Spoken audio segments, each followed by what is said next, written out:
5, 4, 3, 2, 1, 0.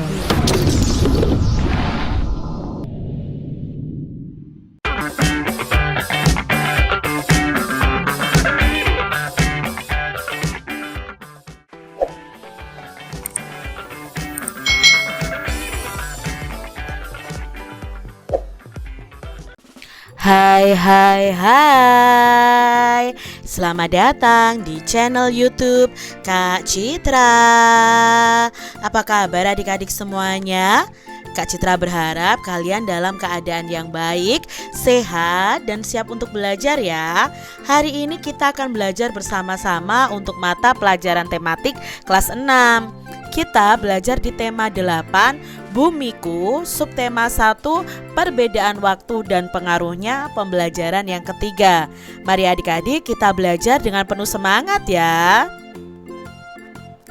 Adik-adik, Alan senang sekali karena pada hari Minggu pamannya yang tinggal di Singapura akan datang menengok dia dan keluarganya.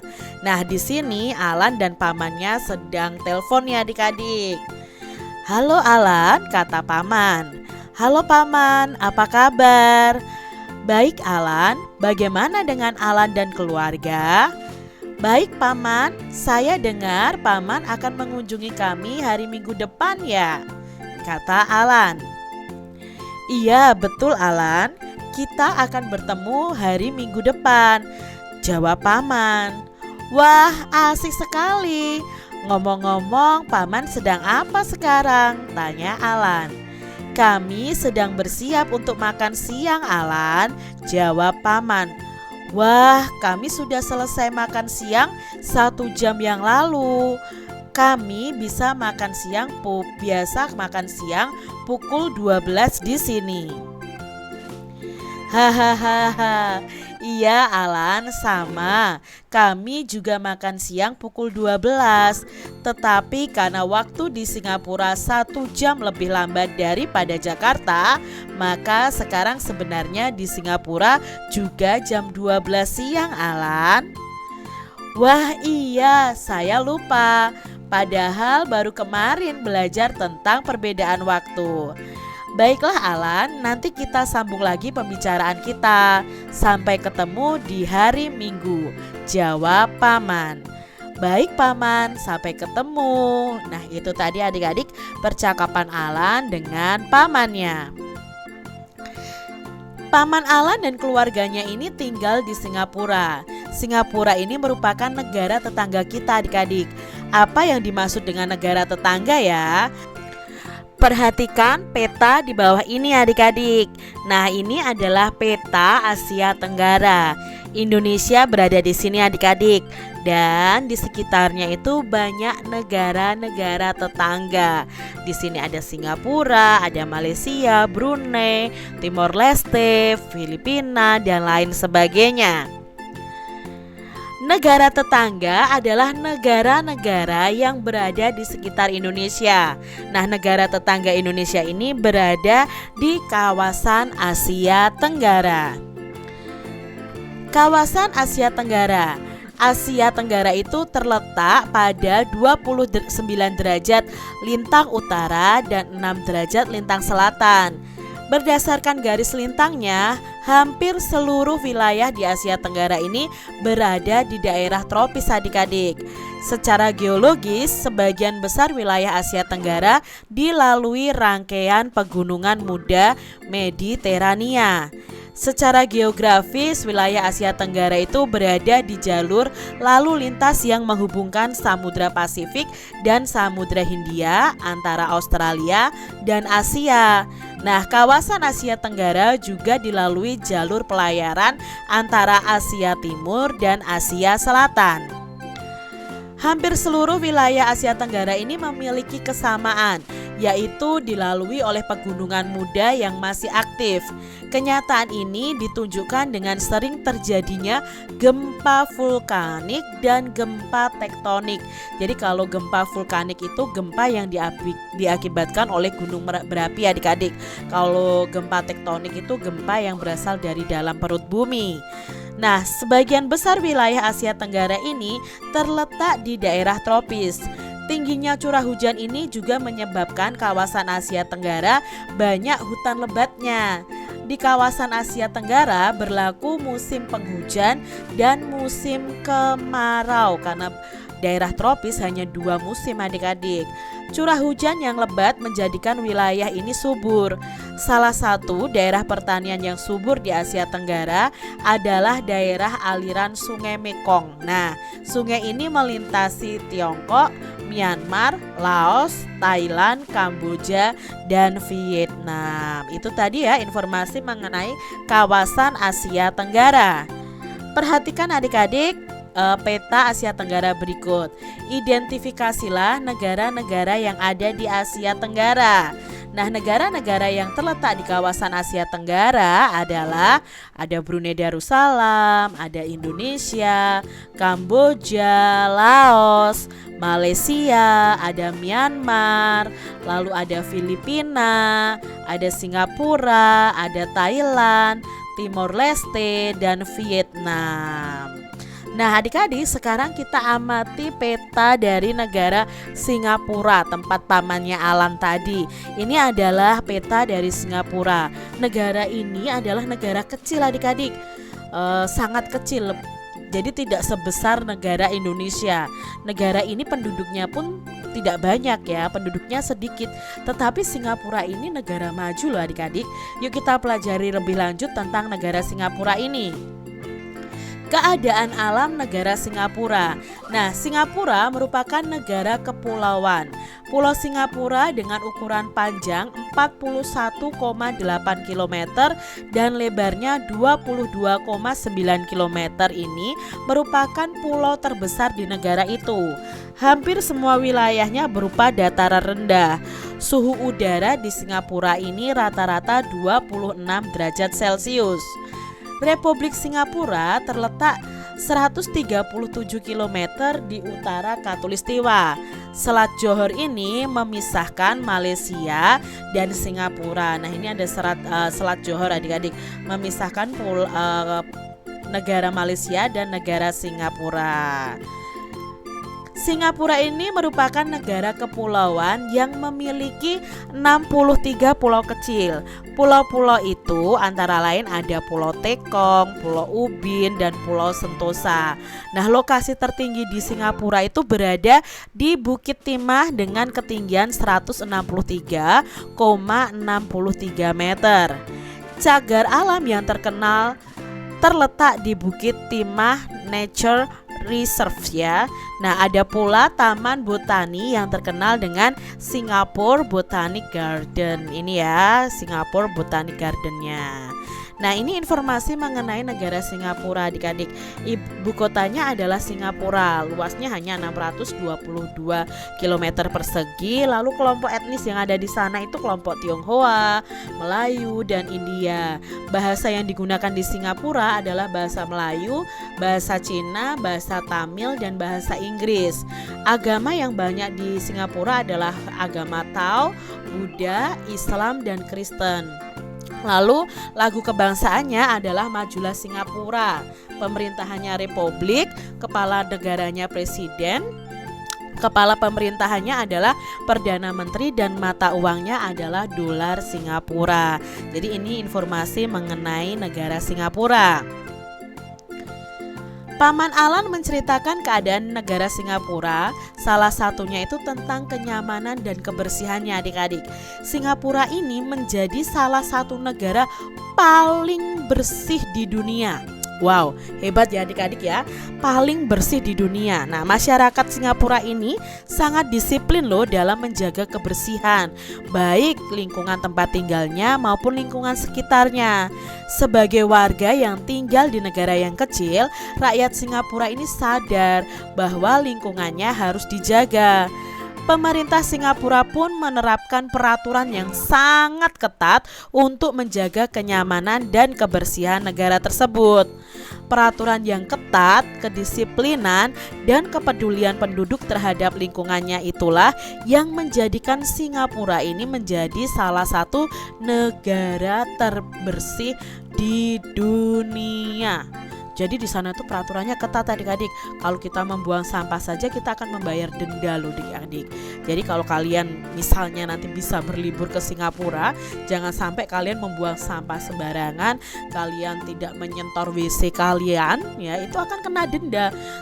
Misalnya bungkus permen saja dendanya akan banyak adik-adik kita didendanya ya. Nah, negara Singapura. Nah, di sini ya, Singapura ini sudah menjadi negara maju dan sangat terkenal di dunia. Meskipun luas wilayahnya tidak seberapa ya, karena termasuk negara kecil, tetapi Singapura ini menjadi salah satu tujuan wisata dunia. Selain perkembangannya yang pesat, negara Singapura ini ternyata juga mendapatkan predikat negara terbersih di dunia. Rakyat dan pemerintah Singapura sangat sadar dan peduli akan kebersihan lingkungannya. Bahkan untuk menjaga kebersihannya, itu diperlakukan peraturan yang ketat untuk seluruh masyarakatnya. Dari segala lingkup tentang aturan untuk kebersihan semuanya harus ditaati. Bahkan tidak menyiram toilet saja akan dikenakan denda yang sangat tinggi adik-adik. Dari informasi yang kamu dapatkan tentang Singapura tadi, mari kita jawab pertanyaan-pertanyaan di bawah ini adik-adik. Yang pertama, tuliskan hal-hal positif yang dapat kita contoh dari negara Singapura ini. Nah, hal-hal positifnya yang pertama, Singapura ini negara kecil namun menjadi negara yang maju. Singapura ini menjadi negara salah satu tujuan wisata dunia. Singapura ini menjadi negara terbersih di dunia dan warga Singapura ini sangat patuh terhadap peraturan. Singapura ini merupakan negara dengan aturan yang sangat ketat. Ya, itu tadi hal-hal positif yang bisa kita contoh dari negara Singapura. Lalu yang kedua, menurutmu mungkinkah negara Indonesia ini menjadi salah satu negara terbersih di dunia seperti Singapura? Nah, menurut saya ya, bisa saja adik-adik Indonesia itu menjadi salah satu negara terbersih di dunia. Tetapi di sini untuk menuju ke predikat negara yang terbersih, itu masyarakatnya harus sadar akan kebersihan, peduli akan kebersihan. Tapi nyatanya sampai saat ini Indonesia itu warganya juga banyak yang membuang sampah sembarangan, bahkan membuang sampah di sungai. Nah, itu adik-adik ya, makanya kita harus belajar dari negara Singapura tentang menjaga kebersihannya. Apa yang harus dilakukan oleh masyarakat dan pemerintah Indonesia untuk mencapai tujuan seperti mendapatkan predikat kota terbersih ya adik-adik ya, seperti Singapura tadi. Nah, yang pertama yang harus dilakukan adalah tingkat kesadaran warga Indonesia harus terus ditingkatkan. Yang kedua, tingkat pendidikan warga negaranya juga harus terus ditingkatkan adik-adik. Pemerintah juga harus bisa membuat aturan yang ketat. Pemerintah juga harus adil dalam hukum, jadi tidak tebang pilih adik-adik. Pemerintah juga harus menyediakan fasilitas-fasilitas umum yang memadai. Warga Indonesia harus turut serta berperan aktif dalam menjaga fasilitas umum yang disediakan oleh pemerintah. Jadi ini hal-hal yang harus dilakukan adik-adik untuk mencapai tujuan Indonesia bisa menjadi kota terbersih di dunia juga. Nah, menurutmu apakah kebersihan negara Singapura merupakan hasil kerjasama pemerintah dan warga negaranya? Ya tentu adik-adik ya, ini kebersihan Singapura ini merupakan hasil kerjasama antara pemerintah dan warganya. Warga negara Singapura itu mendukung program pemerintah dan pemerintah Singapura juga membuat aturan yang bermanfaat serta menyediakan fasilitas-fasilitas yang diperlukan oleh masyarakatnya. Nah, pemerintah Singapura itu membuat peraturan yang ketat untuk seluruh masyarakat yang tinggal di negara tersebut. Setiap warga negara berkewajiban untuk menjaga lingkungannya sehingga setiap warganya dapat hidup di lingkungan yang baik dan sehat. Sebagai warga negara Indonesia, kita juga memiliki kewajiban loh untuk menjaga lingkungan hidup agar tetap baik dan sehat.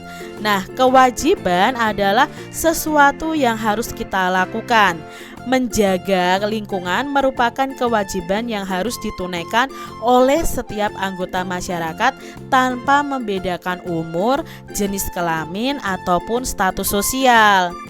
Kewajiban menjaga lingkungan itu dapat dimulai dari keluarga. Keluarga adalah komunitas masyarakat yang paling kecil adik-adik. Keberhasilan kita dalam melaksanakan kewajiban di lingkungan keluarga akan menentukan keberhasilan kita dalam melaksanakan kewajiban di lingkungan yang lebih besar. Nah adik-adik, apa kewajibanmu sebagai anggota keluarga? Coba bandingkan kewajibanmu dengan kewajiban temanmu di keluarganya. Mungkin ada kewajiban yang sama dan mungkin ada kewajiban yang berbeda adik-adik. Apakah sama, apakah berbeda? Ya itu tadi ya, mungkin ada yang sama, ada yang berbeda. Setiap anggota keluarga itu memiliki kewajiban berbeda dalam kehidupan sehari-hari. Setiap keluarga pun memiliki kewajiban bekerja sama untuk memastikan kehidupan bermasyarakat itu berjalan dengan baik. Nah, salah satu kewajiban setiap keluarga dalam kehidupan bermasyarakat adalah menjaga kebersihan dan kesehatan lingkungan. Apa yang dapat kita lakukan di rumah untuk menjaga lingkungan kita adik-adik? Yang pertama yang bisa kalian lakukan adalah membuang sampah pada tempatnya, menanam pohon di sekitar rumah, menjaga kebersihan lingkungan rumah, tidak membuang sampah di sungai, mendaur ulang sampah menjadi kompos, terutama ini sampah-sampah yang mudah membusuk adik-adik. Memisahkan sampah sesuai dengan jenisnya. Kalau di Singapura itu adik-adik, sampahnya itu dipisahkan sesuai dengan jenisnya adik-adik. Jadi ada sampah untuk botol, lalu sampah untuk botol saja dipisahkan lagi. Ada yang botol plastik, ada yang botol kaca. Lalu untuk yang bahan-bahan yang lain itu dipisahkan adik-adik. Sedangkan di Indonesia kan masih dicampur ya. Nah, melakukan gotong royong membersihkan rumah, tidak membuang limbah ke sungai, menutup saluran pembuangan air, dan sosialisasi mengenai pentingnya menjaga kebersihan. Jadi ini yang bisa kalian lakukan untuk menjaga lingkungan kalian tetap bersih, asri, dan indah. Demikian tadi adik-adik pembahasan kita di tema 8, subtema 1 pembelajaran yang ketiga. Semoga video pembelajaran ini bermanfaat untuk adik-adik semuanya. Dan sampai jumpa lagi di video pembelajaran Kak Citra selanjutnya. Tuhan memberkati. Jangan lupa tekan tombol subscribe, lalu tekan loncengnya, tekan juga tombol like, lalu share ke media sosial kalian. Jangan lupa untuk ikuti media sosial Kak Citra. Terima kasih.